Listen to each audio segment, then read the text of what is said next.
Bonjour, bienvenue. Maz est le mois pour illuminer NMO. Je m'appelle Samira et je suis la fondatrice de la Fondation Samira. J'ai le plaisir de vous présenter Patrick Anquetil, le fondateur et PDG de Portal Instruments. Français d'origine, il a plus de 20 ans d'expérience dans les créations d'entreprises de bioengineer et technologie à Boston, aux États-Unis d'Amérique. Bienvenue, Patrick. Merci, Sumera. C'est un plaisir d'être ici. Et c'est assez rare, en fait, pour moi de parler en français pour présenter nos technologies, ce qu'on fait. C'est vraiment un plaisir de pouvoir le faire avec vous, Sumera, et dans le cadre de la fondation NMO, Sumera Foundation NMO. Comme Sumera l'a dit, je m'appelle Patrick Anquetil. Je suis français et je suis parti de France, malheureusement, peut-être il y a à peu près une vingtaine d'années. Je suis parti aux États-Unis pour étudier au MIT à Boston, le fameux MIT comme on dit ici en France. Et ça m'a beaucoup plu en fait. Je suis resté à Boston où j'ai commencé ma carrière dans les équipements médicaux et où j'ai commencé quelques entreprises.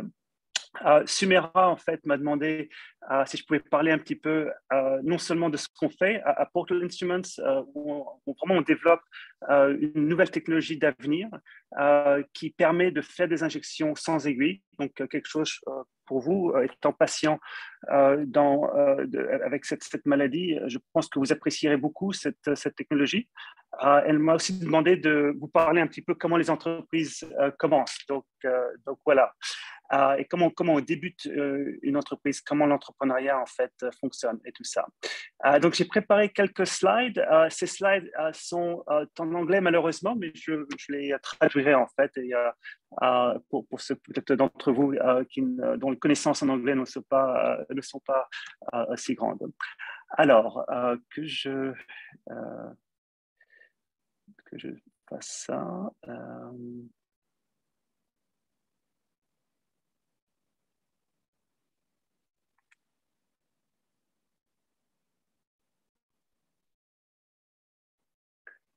Ok, je pense que ça devrait marcher. Alors, voilà.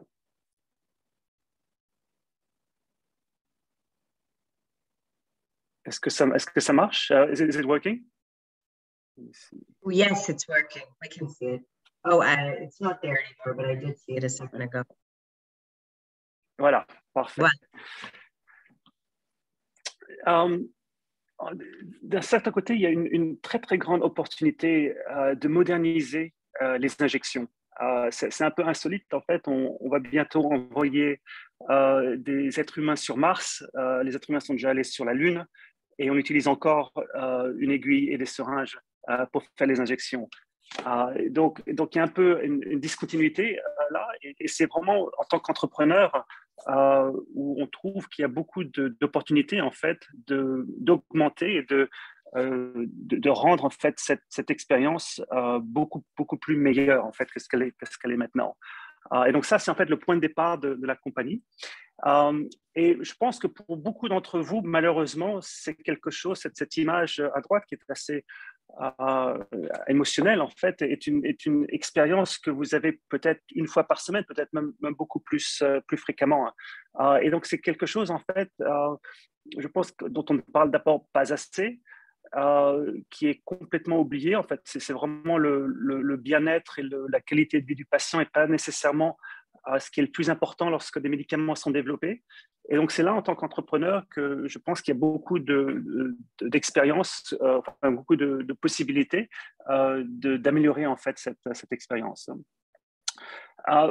Pourquoi est-ce que c'est important? Tout d'abord, pour des gens comme vous, en fait, qui ont une maladie chronique, c'est assez intéressant, en fait. Entre 40 et 55% de ces patients, en fait, ne prennent pas leurs médicaments soit correctement ou soit pas du tout.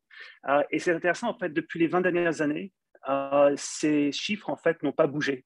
malgré toutes les avances en fait dans les technologies médicinales et autres. Donc ça, c'est quand même assez intéressant de voir qu'il y a vraiment un problème qui est là. Et pourquoi c'est important? C'est parce que naturellement, si les patients ne prennent pas leurs médicaments, il y a des conséquences.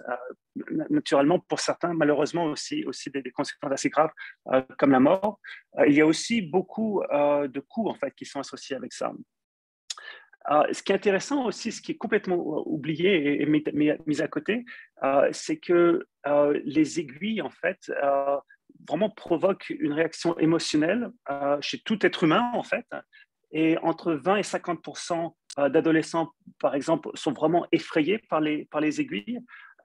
Et entre 20 et 30% en fait, de jeunes adultes sont aussi effrayés en fait, par les aiguilles.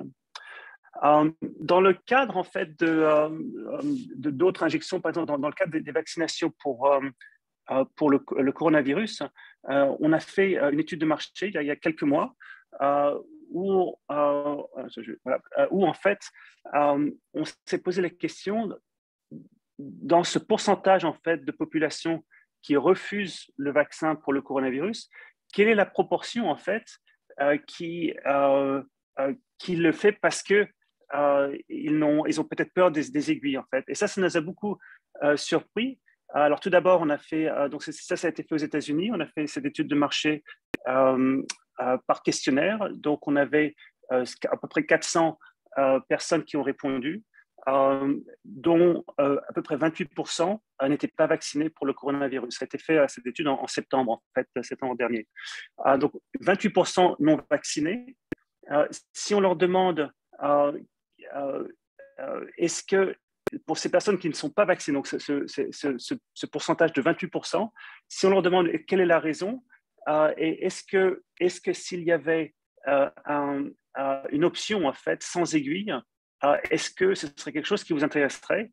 Et dans ce cadre-là, 43% en fait ont dit oui. Peut-être ça change en fait la perception que j'ai sur ce vaccin.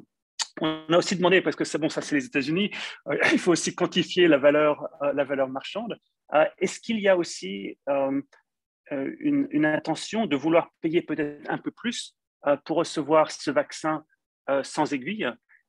Et dans ce cadre-là, 70% ont dit, écoutez, oui, si c'est $10 de plus, pas de problème, je serais assez intéressé à le faire.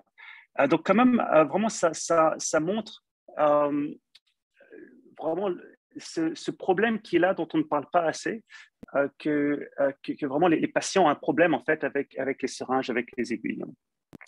Ici, c'est une autre étude de marché qu'on a fait sur une autre population. Ça, c'est pour certains patients qui souffrent de dermatite atopique. Et dans ce cadre-là, on avait à peu près 200 patients qu'on a interviewés. On leur a montré notre device, notre appareil médical sans aiguille. Et 80% ont dit, OK, peut-être que on serait assez intéressé à essayer ce nouvel appareil. Et encore plus intéressant, 2/3 de ces patients, en fait, voulaient vraiment, si c'était possible, changer de médicament si ce médicament était offert en fait dans ce nouveau device. Donc voilà un petit peu pour vous, peut-être d'abord pour vous dire des choses que je pense que vous êtes 100% d'accord avec, c'est votre expérience, mais aussi c'est assez intéressant de mettre des chiffres en fait derrière ça. Alors, je vais maintenant vous montrer en fait notre device. D'abord, ce que je vais faire, je vais arrêter la présentation, comme ça vous pouvez le voir. Donc voilà le device. C'est un device qui est qui marche avec une pile en fait qui est dedans, une pile rechargeable. On a un petit une sorte de connecteur qui permet de recharger l'appareil. L'appareil est donc électrique et on le réutilise. Et le médicament vient dans une cartouche qui est comme ça. Et cette cartouche, si on l'ouvre, tout d'abord, elle ressemble un petit peu à une seringe, mais si on l'ouvre, on constate qu'il n'y a aucune aiguille, en fait. Il y a un tout petit trou qui est là, dans lequel, en fait, le médicament traverse et passe. Alors, comment est-ce que marche le principe? c'est assez intéressant. En fait, ce qu'on fait, on comprime en fait le médicament qui est dans cette seringe. On le comprime et on accélère en fait le médicament pour créer un jet très très fin. Ce jet est beaucoup plus fin en fait qu'une aiguille. Et ce jet traverse en fait l'air presque à la vitesse du son, donc la vitesse d'un avion par exemple. Et donc c'est très très vite. Et donc une injection pour vous par exemple qui prendrait peut-être quelques secondes, 3-4 secondes, cette injection se fait en 1/10 de seconde. Donc c'est très très rapide. Le jet est très très fin, beaucoup plus fin en fait qu'une aiguille, presque aussi fin que le proboscis d'un moustique, par exemple. Et donc, l'expérience est en fait transformée. On a presque aucune sensation. Ça se passe tellement rapidement qu'on peut en fait, qu'on ne sent presque rien. Donc, je vais vous faire une petite démonstration, comme ça vous permet en fait d'imaginer en fait comment ça marche. Donc, tout d'abord, quand on allume l'appareil, l'appareil s'auto-check. Si tout est bien, si tout marche bien, s'il y a assez de puissance en fait dans la batterie, la porte en fait s'ouvre automatiquement.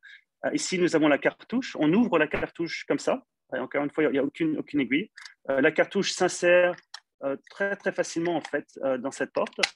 Ensuite, on ferme la porte et le device dans cet état présent est prêt à partir.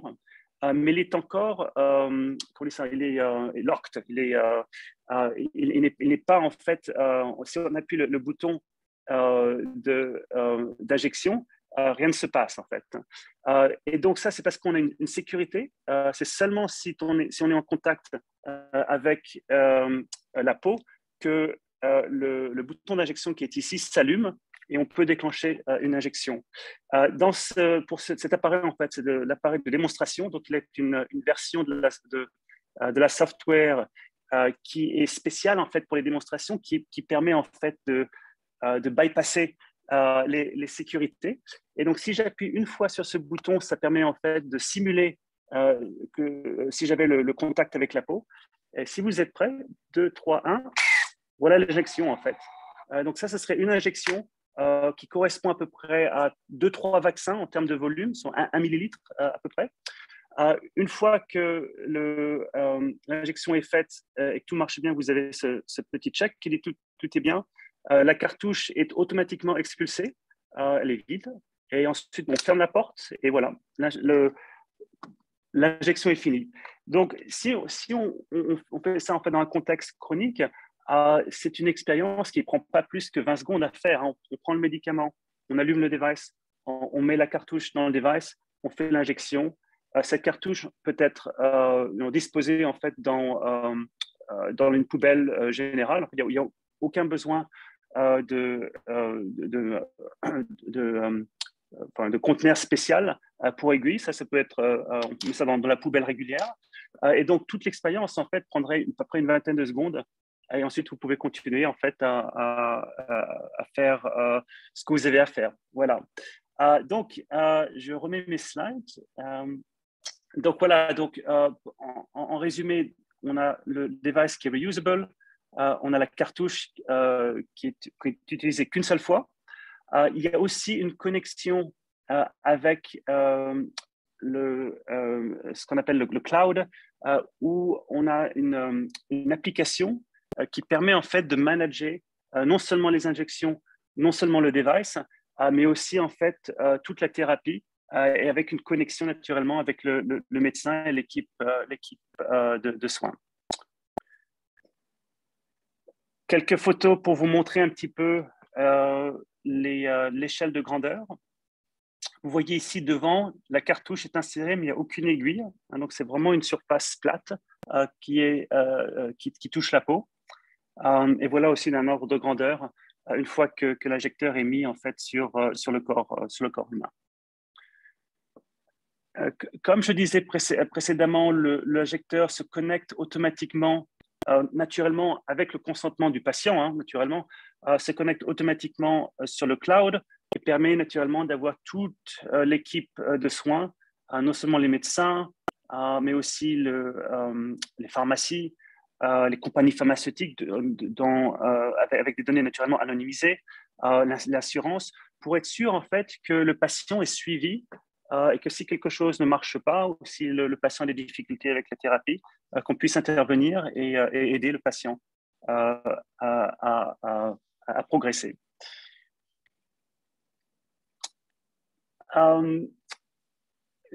Sumera, est-ce que je fais une petite pause maintenant pour parler un peu du device ou est-ce que tu voudrais que je parle de comment les entreprises sont créées?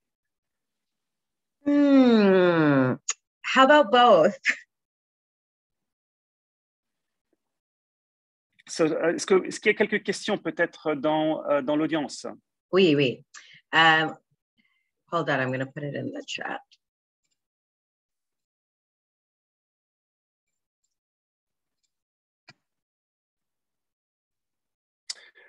Oui, l'appareil sera disponible. Alors, pardon, il y avait une question en fait. Est-ce que l'appareil sera disponible en France?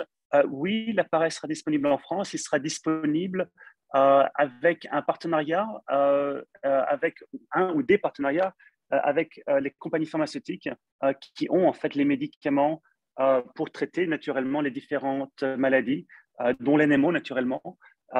Et donc, ce qui est intéressant en fait, c'est que le device plus avec le médicament sont combinés pour pouvoir avoir naturellement une thérapie optimale. Alors, il y a une autre question. Dans quelle mesure l'appareil est-il moins douloureux que les injections traditionnelles? J'ai peur des aiguilles. L'appareil, en fait, la sensation est très différente. Ce qui est intéressant, en fait, c'est que ça se passe tellement rapidement qu'encore une fois, l'être humain n'a pas vraiment assez de temps pour réagir et vraiment sentir en fait qu'est-ce qui se passe. C'est plus ou moins sans douleur. Naturellement, on a mesuré tout ça. C'est beaucoup moins douloureux qu'une aiguille. Et aussi, il y a le côté psychologique. Hein. Quand on regarde la cartouche, il n'y a aucune aiguille. On n'a pas en fait ce blocage psychologique à devoir insérer une aiguille soi-même ou soit par un médecin ou une infirmière, d'insérer cette aiguille dans son corps. Alors, une autre question. Comment est-ce que les patients peuvent avoir le device, l'appareil? L'appareil sera prescrit par un médecin en combinaison avec le médicament prescrit. Une autre question est, je suis sous Soliris toutes les 2 semaines. Comment puis-je obtenir mes médicaments sur cet appareil? C'est pareil que la question d'avant. En fait, ce sera tout d'abord, l'appareil est encore en développement, il faut être assez clair, mais une fois qu'il sera lancé sur le marché en France, en Europe, aux États-Unis, ce sera sous prescription du médecin qu'on pourra l'obtenir en combinaison avec le médicament. Une autre question est, est-ce que le device de Portal peut injecter d'autres biologiques pour d'autres conditions? La réponse est oui. Tout biologique ou tout médicament qui vient avec une formulation liquide, même si elle est un petit peu visqueuse, peut être injecté avec le device de Portal. Naturellement, ce sera aussi en combinaison avec le médicament que la prescription du médecin sera faite. Donc, c'est vraiment, il y a une symbiose en fait nécessaire entre le médicament et le device, et c'est de cette manière que cette thérapie en fait sera prescrite. Une autre question est, qu'est-ce qui se passe si le volume d'injection est plus grand que 1 millilitre? On a une autre version du device, je peux vous montrer d'ailleurs la cartouche en fait pour ça, qui est un tout petit peu plus large. Et cette version en fait permet d'injecter, je cherche ma cartouche, permet d'injecter en fait 2 millilitres. Hein.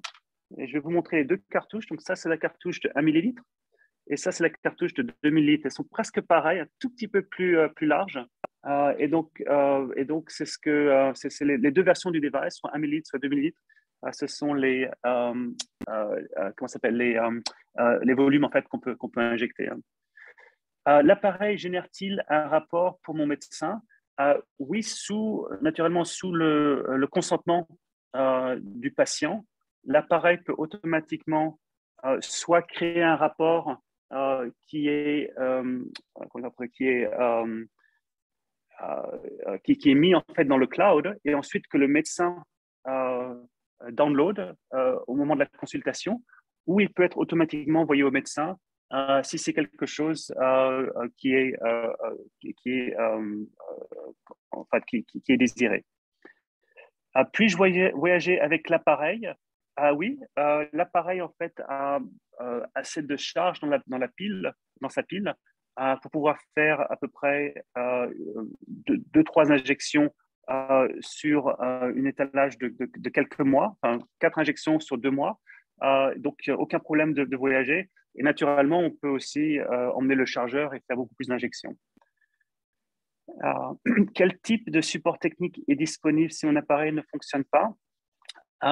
Il y a 2 versions en fait. Soit l'appareil, en fait, il y a un numéro de téléphone avec la thérapie. Donc, thérapie, c'est médicament plus device. S'il y a un problème, on appelle ce numéro. Et ensuite, si jamais vraiment l'appareil ne marche plus, après diagnostic technique, on n'arrive pas à le refaire marcher, les compagnies enverront d'une manière express en fait un nouveau device. Donc ça c'est le premier cas. Le deuxième cas, si le device est connecté en fait sur le cloud, à ce moment-là le device peut envoyer, disons, un signal de détresse s'il il se trouve qu'il remarque que les choses ne fonctionnent pas normalement, et automatiquement alerter en fait la compagnie pour qu'on puisse en fait régler ce problème. Donc, c'est 2 cas de figure. Et naturellement, on espère que ce genre de choses n'arrive pas très fréquemment. Alors, comment puis-je obtenir cet appareil dans mon pays? Cet appareil rendra mes infusions tellement plus faciles. Oui, tout à fait. Encore une fois, on parle d'avenir naturellement ici. Il y a encore quelques étapes régulatoires en fait qui doivent être faites. Et le médicament plus le device doit être combiné pour créer en fait cette thérapie qui ensuite pourra être prescrite. Donc je dirais à l'audience, il faut être tout petit peu patient pour qu'on puisse faire ces dernières étapes. Mais encore une fois, ce sera en parlant avec votre médecin que vous pourriez en fait avoir cette combinaison. OK. Alors, je pense qu'on a fait le tour des questions. Peut-être je reviens sur la présentation et vous parler un petit peu comment les entreprises sont créées. Donc, vraiment un tout autre topic. Écoutez, moi, j'ai commencé 3 entreprises, 2 dans le domaine du diagnostic médical et une dans le domaine des devices, en fait, comme cet injecteur. Et je vais vous parler de quelques leçons, en fait, que j'ai apprises. Et je pense que même dans un contexte français, c'est des leçons qui sont assez relevantes, assez intéressantes, en fait. Donc, la première leçon, en fait, c'est qu'il faut vraiment croire à ce qu'on fait, ce qui résonne, enfin, assez simple, assez presque simpliste, en fait. Mais c'est vraiment le cas, en fait. Si on n'est pas convaincu que ce qu'on fait, en fait, en vaut la peine, ça devient vraiment très, très difficile. Parce que le process, en fait, n'est pas linéaire. On pense qu'on a une idée et qu'on peut la lancer sur le marché d'une manière très, très facilement, mais c'est vraiment jamais le cas, en fait. D'abord, il faut trouver des collaborateurs qui permettent de développer cette idée un petit peu plus loin. Ensuite, il faut trouver du financement. Et à chaque interaction, en fait, on a une opportunité de comprendre le problème d'une meilleure manière. Et c'est en fait un petit peu comme ça que les choses évoluent progressivement, mais aussi d'une manière non linéaire. Et ce qui est assez intéressant, c'est un petit peu comme dans le cas des injections où il y a un côté physique, en fait, douloureux, mais il y a aussi un côté psychologique où vraiment on voit l'aiguille, on se dit, oh, ça fait peur. Et c'est un petit peu pareil, en fait, pour l'entrepreneuriat, où c'est très, très facile de se démotiver, en fait, parce que les choses ne progressent pas telles qu'on les avait planifiées. Et donc, c'est vraiment important dans ce contexte-là de manager son propre état mental, parce que bon, il y a des très bons jours, mais aussi des jours qui sont peut-être un petit peu moins excitants. Voilà. Ça, c'est un graphe en fait qui vient d'un auteur américain, Scott Belsky, qui a écrit un livre en fait sur ce genre d'aventure en fait. Le mythe en fait, c'est que si sur ce graphe en fait où on a ici le temps et là disons l'état psychique très joyeux, peut-être moins joyeux sur le bas, on pense en fait que c'est quelque chose qui est assez linéaire ou bon, peut-être les choses ne marchent pas aussi bien et ensuite bon, ça va aller un petit peu mieux. En réalité, c'est beaucoup plus complexe en fait. C'est toujours des hauts et des bas, des hauts, mais aussi des bas qui sont très très bas en fait. Et donc encore une fois, il faut vraiment manager son état psychique. C'est peut-être la chose la plus importante en fait de cette conférence. La deuxième leçon, et ça c'est assez naturel, c'est que il faut, assez souvent, les entrepreneurs oublient ça en fait parce qu'ils sont assez focalisés en fait sur leur technologie, sur leurs produits, mais ils n'ont pas nécessairement pensé au business model en fait. Hein. Comment est-ce que le business va faire de l'argent? Et je sais, dans le contexte français, c'est peut-être pas des choses dans lesquelles on aime bien parler, mais pour avoir un business qui marche et qui a du rendement, il faut naturellement pouvoir en fait résoudre cette équation. Donc, est-ce que ce business, au bout d'un certain temps, peut avoir assez de ventes, des coûts assez raisonnables pour pouvoir faire un profit qui est assez fair et assez raisonnable aussi. Hein. Et c'est assez intéressant. Cette équation, en fait, assez souvent, elle est oubliée parce que naturellement, le sexiness du produit ou la vision de l'entrepreneur peut-être est tellement grande que peut-être ce côté un peu plus pratique est oublié. Il y a aussi tout un système et tout un système en fait pour pouvoir lever de l'argent. Et peut-être la chose la plus centrale, c'est la crédibilité en fait de l'entrepreneur vis-à-vis des investisseurs. Et donc, c'est important d'abord de devenir un expert de ce sujet ou de ce domaine dans lequel vous voulez faire un business.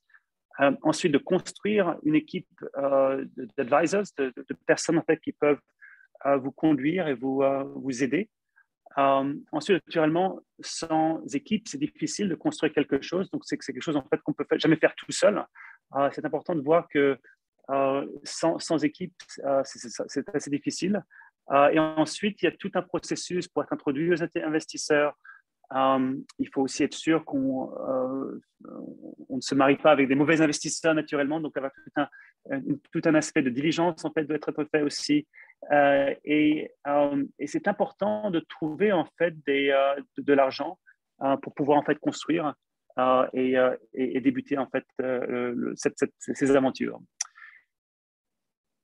On me demande souvent quel est le rôle du PDG. C'est quelque chose qui est un petit peu soit romantique ou un petit peu abstrait, mais c'est en fait assez simple. Le premier rôle du CEO, c'est de lever de l'argent. Deuxième rôle, lever de l'argent. Troisième rôle, lever de l'argent. Et naturellement aussi d'établir la vision, la mission de la compagnie. Quelles sont les valeurs que ce groupe, cette équipe en fait vont avoir en commun et quelle est la culture en fait qu'on voudrait avoir aussi.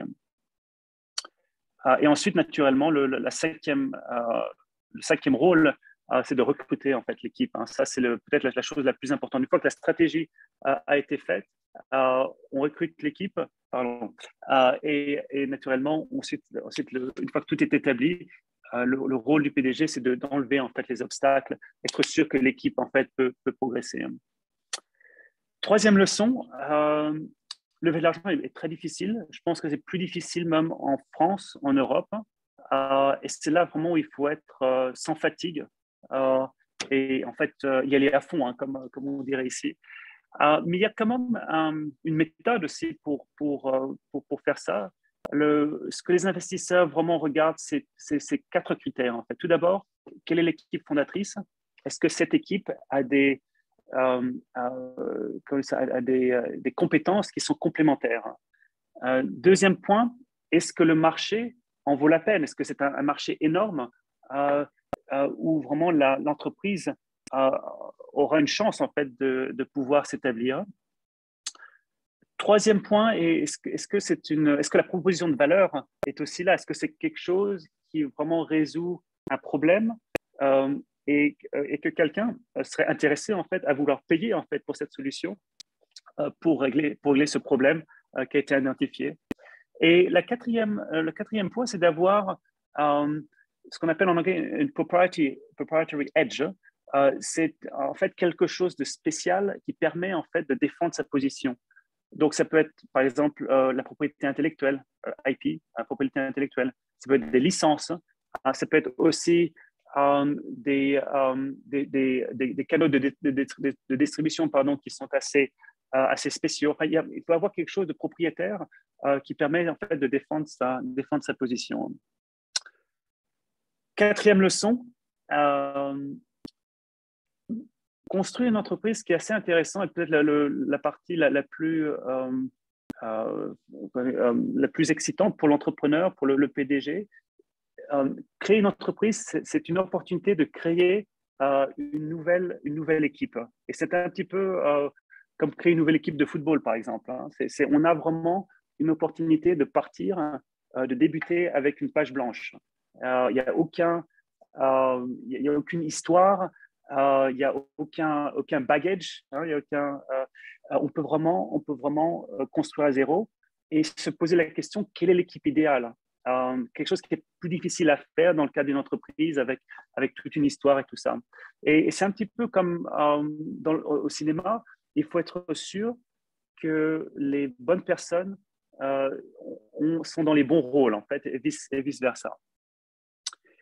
Et la cinquième leçon, plus personnelle, et ça m'est très importante non seulement, c'est que vous n'avez qu'une seule vie. Et je dirais, si c'est vraiment quelque chose qui vous intéresse, que vous êtes vraiment passionné, écoutez, allez-y à fond, n'hésitez pas. Faites-le naturellement en manageant votre propre risque, naturellement aussi.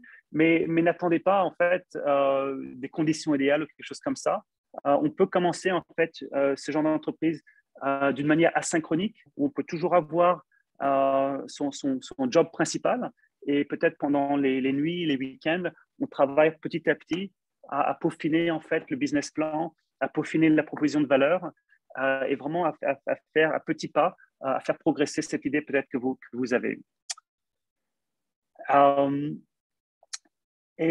Bon, écoutez, par exemple, en complément pour cette cinquième leçon, je pense que ce qui est assez intéressant, si je retourne en fait et regarde pour mon propre parcours, j'avais jamais vraiment pensé que je pouvais créer une entreprise, surtout à l'époque, il y a 20-25 ans, dans un contexte français, aussi dans un contexte mondial où bon, il n'y avait pas tellement d'entreprises qui étaient créées. C'est pas comme maintenant où plus ou moins tout le monde essaye, du moins aux États-Unis, tout le monde essaie de créer quelque chose.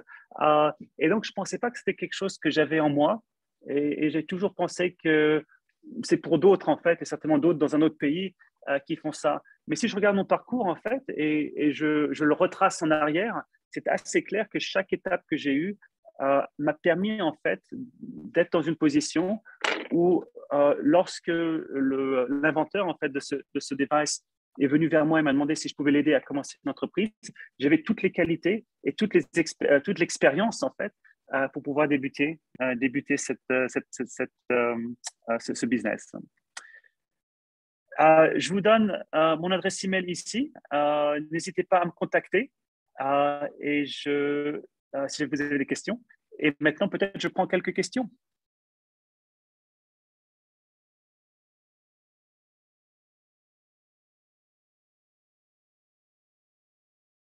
Alors,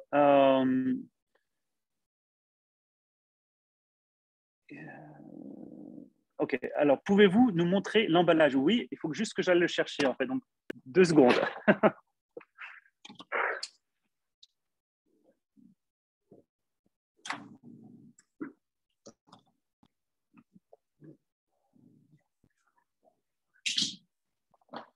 Alors, voici l'emballage. Donc, ça, c'est la boîte avec laquelle il vient. Je vais la fermer comme ça. Vous pouvez voir un peu comment elle est. La boîte s'ouvre. vous avez le logo de Portal. Ça s'ouvre en fait comme ça. Ensuite, ici, il y a toutes les instructions. Le chargeur va ici et le device est comme ça en fait. Voilà. Donc, c'est plus ou moins prêt à partir. Naturellement, après qu'il soit homologué avec toutes les autorités régulatoires. Hein. Alors, avez-vous eu une expérience personnelle qui vous a amené à inventer l'appareil? En fait, l'expérience personnelle, c'est que je connaissais en fait le professeur au MIT qui était l'inventeur de ce device. J'avais beaucoup d'intérêt, en fait, j'ai très intéressé à transitionner du domaine du diagnostic au domaine des appareils médicaux. Et donc, plus ou moins, c'était j'étais la bonne personne au bon moment. Mais c'est assez intéressant, en fait. C'est pas quelque chose où je me suis levé un matin, je me suis dit que ce serait bien d'avoir des appareils sans aiguille. Il y a vraiment eu ce rapprochement entre l'inventeur et moi plutôt la personne faisant le business, lui étant l'inventeur, il s'appelle Ian Hunter, c'est son nom, où vraiment on a eu comment dire ça, on a des qualités complémentaires, et donc c'est comme ça en fait que l'entreprise plus ou moins s'est créée.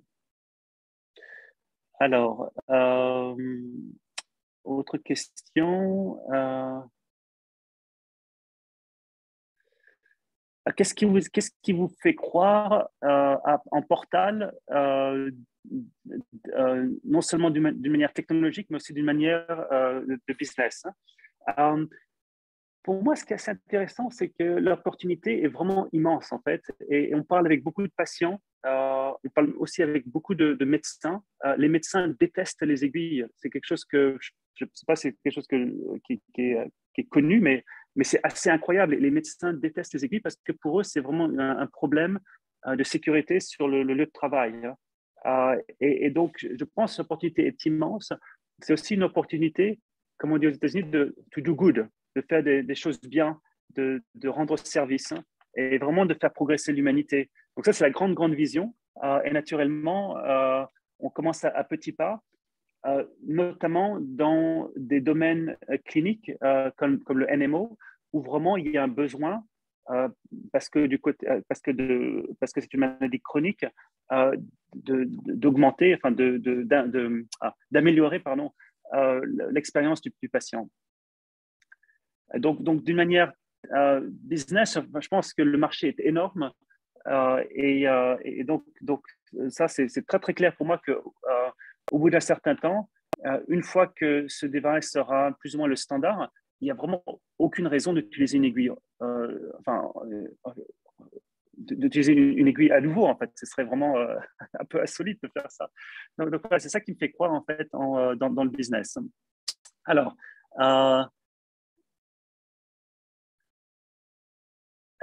qu'est-ce que donc ce device est une avancée technologique. Qu'est-ce que nous pouvons faire en tant qu'avocat des patients pour aider à développer en fait et accélérer le progrès? Et je pense que le plus important, et je pense que vous le faites déjà en tant que patient, et c'est pour ça que vous êtes intéressé à des fondations comme la Fondation Sumera, c'est que vous avez une voix, vous avez une opportunité de vous battre en fait pour ce que vous voulez, pour améliorer vos conditions. Et donc, dans ce cadre-là, non seulement pour nous, en fait, mais je pense que vous devez et vous le faites, vraiment demander une amélioration en fait de votre qualité de vie. Et donc, nous, on est juste une toute petite partie en fait dans ça, mais je pense que c'est des choses que vous faites déjà et qui sont extrêmement admirables. Et donc, je dirais, continuer à faire du bien comme ça.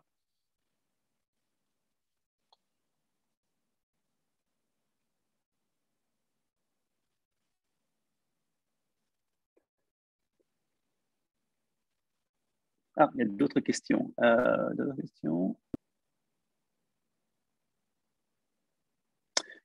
Est-ce que ce device est vraiment approprié si je fais seulement 2 infusions par année.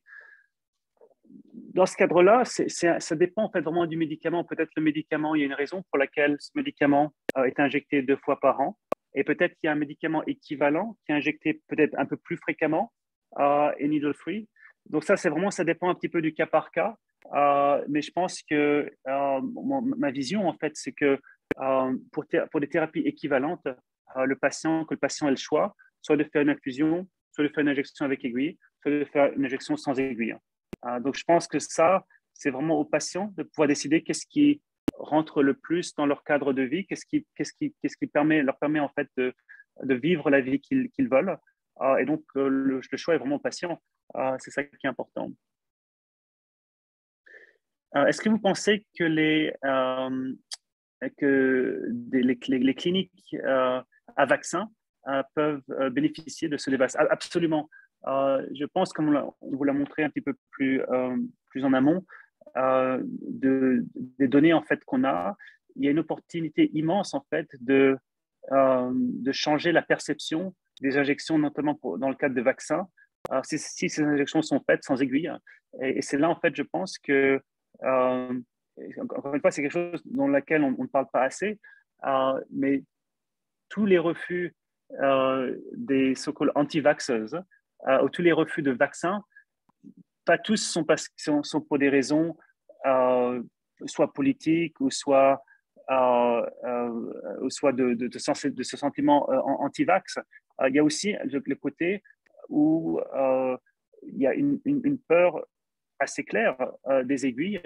Et donc, si c'est quelque chose qui est dans laquelle on n'est pas sûr, avoir une injection, peut-être avoir une injection sans aiguille, peut aider à convaincre les patients de faire leur vaccination. Donc ça, je pense que dans ce cadre-là, il y a une opportunité immense de vraiment pouvoir faire du bien et de pouvoir libérer en fait les patients de ce blocage peut-être psychologique qu'ils ont vis-à-vis des aiguilles.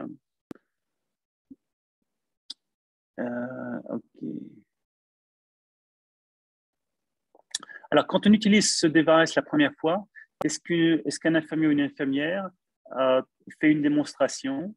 Est-ce qu'il y a des vidéos, peut-être des instructions online pour pouvoir montrer en fait comment utiliser le device? C'est oui et oui en fait. Hein. L'équipe médicale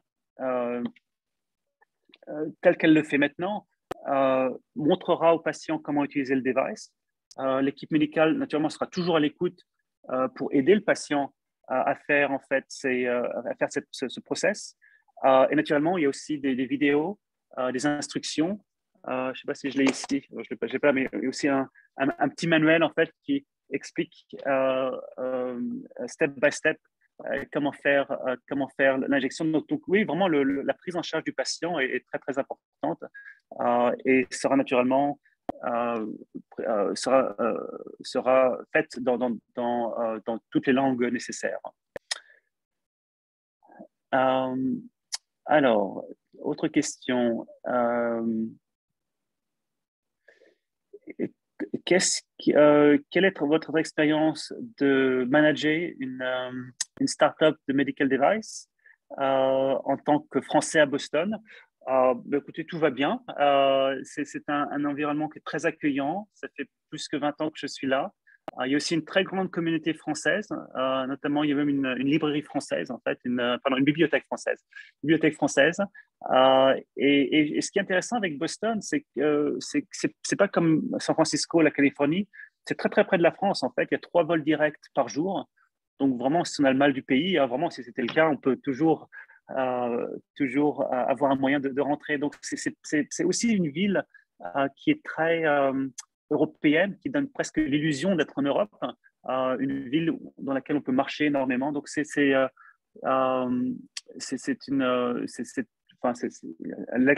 c'est très très bien fait. Et aussi naturellement, bon, l'environnement économique, l'environnement entrepreneurial est très très dynamique. Et naturellement, c'est quelque chose que je trouve est admirable et peut-être qu'on connaît un petit peu moins en France.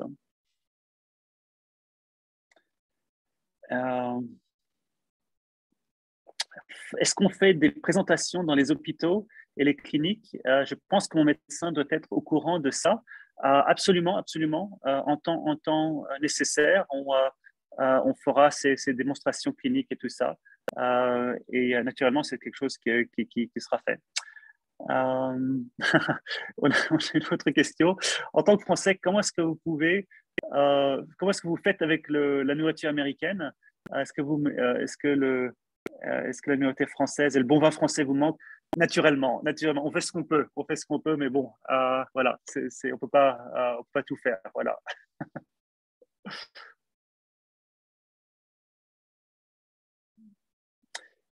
Quelle est votre partie préférée de ce travail? Ce qui est assez intéressant, c'est que chaque genre est différent en fait. Et donc, d'un certain côté, il y a vraiment c'est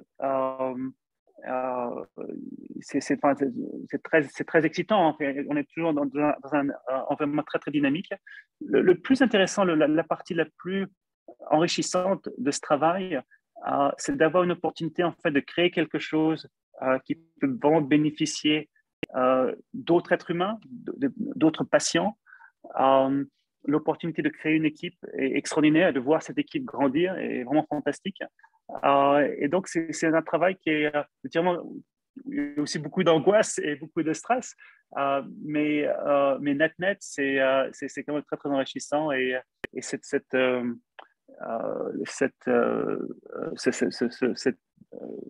de voir en fait non seulement l'entreprise, mais aussi l'équipe en fait grandir est vraiment très, très, très, très puissante en fait comme feeling. Alors, dernière question. Si certains d'entre vous devaient partir en fait des États-Unis pour aller en Europe, où est-ce qu'en Europe aller? Londres, Paris? Je pense que l'Europe occidentale, la France, l'Allemagne, la Suisse, sont vraiment des pays où il y a un très, très grand sens de culture. En France, il y a beaucoup de mesures qui ont été faites pour pouvoir accueillir plus de travailleurs à haute compétence pour pouvoir créer en fait cet environnement entrepreneurial. Donc, je pense qu'il y a beaucoup d'opportunités et les choses sont très dynamiques aussi. Hein. Si on s'établit dans un pays, ça ne veut pas dire que nécessairement on fait ses décisions pour le reste de sa vie. Peut-être qu'on va en France pour quelques années, 4-5 ans, et ensuite on va dans un autre pays pour pouvoir enrichir en fait son expérience. Donc, je pense que les choses sont assez fluides en fait, et notamment après le coronavirus. Et donc, si certains d'entre vous ont la bougeotte, comme on dit, je pense, allez-y et essayez. C'est toujours mieux de voir pour soi-même que d'avoir ça comme une idée ou un rêve. Et on a un message de remerciement. Merci pour cette belle présentation. Écoutez, c'est moi qui vous remercie. Si je peux vous aider, laissez-moi savoir. Vous avez mon adresse email, patrick.anctil@portalinstruments.com. Donc, n'hésitez pas à m'envoyer quelques messages et je m'efforcerai naturellement de répondre en temps raisonnable. Et si je peux vous aider, écoutez, j'essaierai. Voilà. Merci bien et écoutez, une bonne journée à vous et bon courage.